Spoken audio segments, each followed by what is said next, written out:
The complicated legacy of Brigitte Bardot. When a celebrity dies, it's standard practice for their life and career to be re-examined, especially when they're not just famous, but iconic. There aren't a lot of people who've entered this ultra-exclusive club, which makes it all the more disappointing when you discover that they're nothing like the person they've presented themselves to be. On December 28, 2025, former French film star Brigitte Bardot was announced to have passed away at the age of 91, and the public reaction followed a familiar pattern. Tributes poured in celebrating her beauty, her influence on fashion, her impact on French cinema, and her decades-long commitment to animal rights activism. For most people, she was more a symbol than a person, remembered for prancing around the beach barefoot, dancing without a care in the world, and embodying a very specific version of French cool. But this nostalgia glosses over a crucial part of her identity, her bigotry. In today's video, we're going to be taking a look at Brigitte Bardot's career, personal life, and her most controversial moments in the years leading up to her death. Let's get into it. Brigitte Anne-Marie Bardot was born on September 28, 1934, in Paris, France. She grew up in a wealthy household with her mother, father, and little sister, and on paper, everything seemed perfect. But her family's emphasis on appearances, discipline, and propriety clashed with her rebellious nature, and later in life, Bardot would describe her upbringing as emotionally repressive, a place where she felt unloved and unstimulated. She attended private school, where she learned ballet and English, and by her teenage years, her physical beauty had already become a focal point of her identity, whether she wanted it to or not. At the age of 15, Bardot began modeling at her mother's insistence, and she was soon booked and busy. She made her way onto the covers of several magazines, catching the attention of the French film industry, and she began appearing in a handful of small roles. It was during an audition in 1950 that she met Roger Vadim, an aspiring filmmaker who was 7 years her senior, and the two quickly fell in love. Her parents opposed the relationship, but Bardot protested by threatening suicide. Eventually, they relented, but only on the condition that the two would marry once she turned 18, which, as a reminder, was still 2 years away. Now, the age of consent in France at the time was 15, so technically Vadim wasn't breaking the law. But legality doesn't erase the power imbalance at play. Brigitte Bardot was still a teenager living under her parents' roof, while Vadim was an adult man positioning himself as both her lover and employer. She became his muse, appearing in several of his early projects, and in 1956 they both got their big break with the film And God Created Woman. Popular not only in France but around the world, the movie catapulted the then 22-year-old Bardot into the spotlight. The film set a precedent for the types of characters she would play in the years that followed. Beautiful, youthful women who rebelled against social norms, radiated sexual energy, and attracted obsessive attention from men. Its eroticism shocked international audiences, particularly in the United States, where the film's nudity was considered quite scandalous, to the extent that there were even attempts to ban it. This controversy only fueled its popularity, making it one of the most successful French films of the decade, and it successfully turned its lead actress into a household name. Called BB by the press, echoing the French word bébé, Brigitte Bardot was the talk of two continents, and Hollywood was desperate to get a hold of her. But she declined. The 1950s were the era of blonde bombshells, and she didn't want to become just another Marilyn Monroe. She wanted to be Brigitte Bardot. That meant staying true to her French roots, and this sort of je ne sais quoi gave her unique brand of sex appeal and air of sophistication that fascinated both men and women. Because of the general tone of French cinema at the time, in addition to her sex kitten persona, nearly every film Bardot appeared in involved her getting undressed. It became so routine that on the rare occasions she didn't get naked, it caused a sensation. For 1959's Babette Goes to War, reporters were so baffled by the decision to keep her clothed that they questioned if it was a financial risk, with the film's producer explaining, quote, "Everything there is to show has been shown. Then the idea came to do the unexpected. She was crazy about the idea of doing a picture without undressing. I can't imagine why." Bardot continued to star in hit after hit, eventually resulting in her becoming the highest paid actress in France. But not everyone was impressed with her talents, with one critic writing, quote, "Just how long are we going to allow ourselves to be subjected to these disgusting and revolting pictures of this Brigitte Bardot person? The modern world would like to think of this sort of thing as being progressive, but certainly if this is any one of those things, then the human race has fallen beneath the dignity of the lowest form of animal life. What respectable adult would enjoy such scum? Which frankly is a hell of a reaction to a pair of tits. Like any leading lady, Bardot's personal life became tabloid fodder, and it soon became apparent that she had a similar approach to romance as her carefree characters, hopping from one man to another to another. She and Roger Vadim divorced after she began an affair with her married and God-created woman co-star Jean-Louis Trintignant. She later left him for musician Gilbert Bécaud, then Sacha Distel, before marrying her Babette Goes to War co-star Jacques Charrier in 1959. The following year, on her 26th birthday, Bardot attempted suicide, with the press speculating that it was because of Charrier's alleged physical abuse, her recent breakup with Sammy Frey, and postpartum depression after giving birth to her one and only child. Instead of giving her privacy during this difficult time, the public only became more rabid, and they waited with bated breath to see who she would jump into bed with next. In 1961, suspicions fell onto her Please Not Now co-star, Michel Subor, but when asked about the potential romance, he responded, quote, "Brigitte is very nice, but falling in love with her is like falling in love with a national monument."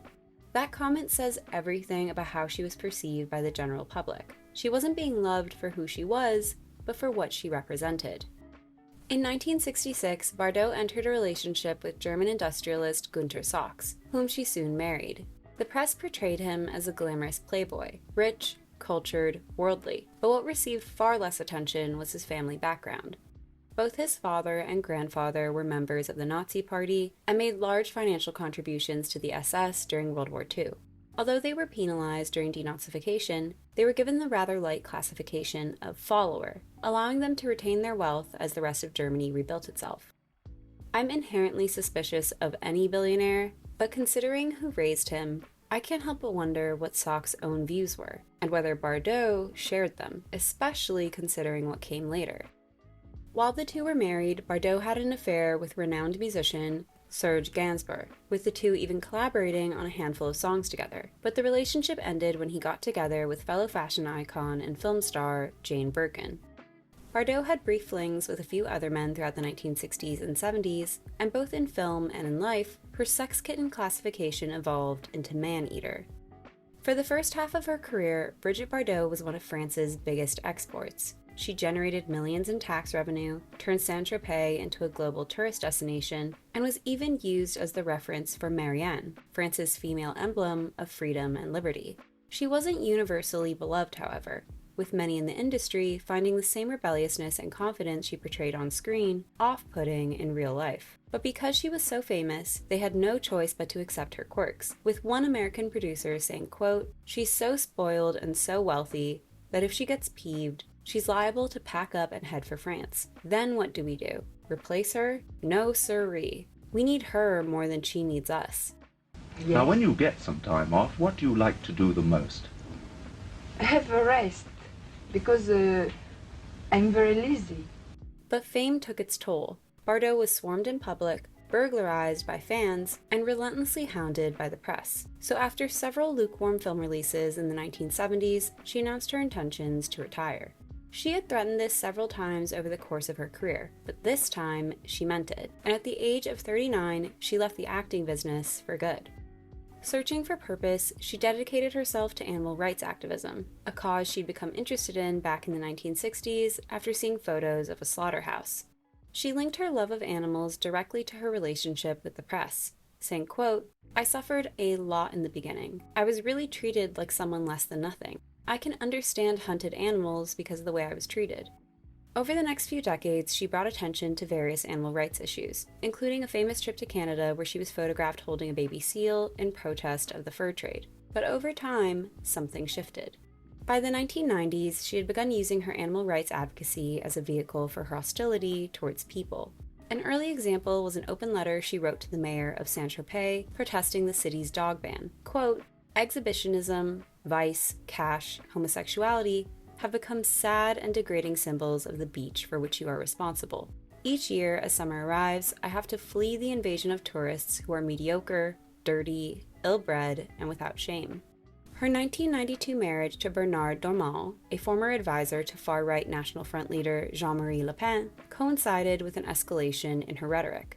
Perhaps as a way of standing in solidarity with her husband and his crew, she wrote letters, published books, and made public statements attacking immigrants, often framing her bigotry as a form of cultural preservation. French film star and one-time sex symbol Brigitte Bardot is on trial in Paris for insulting Muslims, the fifth time she has faced charges of inciting racial hatred.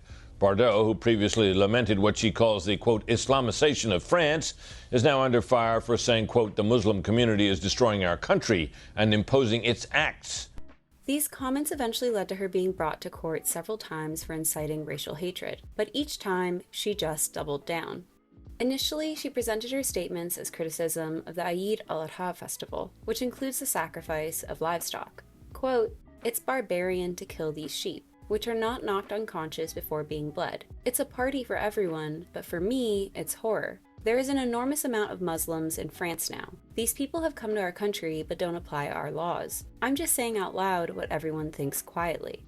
At the time, the Algerian Civil War was going on, with fatalities in the country reaching the tens of thousands and bringing a wave of refugees into France. Bardot thought that this conflict could only help her case, and she began comparing the sacrifices to the ongoing atrocities. Quote, they slit the throats of our wives and children, our monks and officials, our tourists and sheep.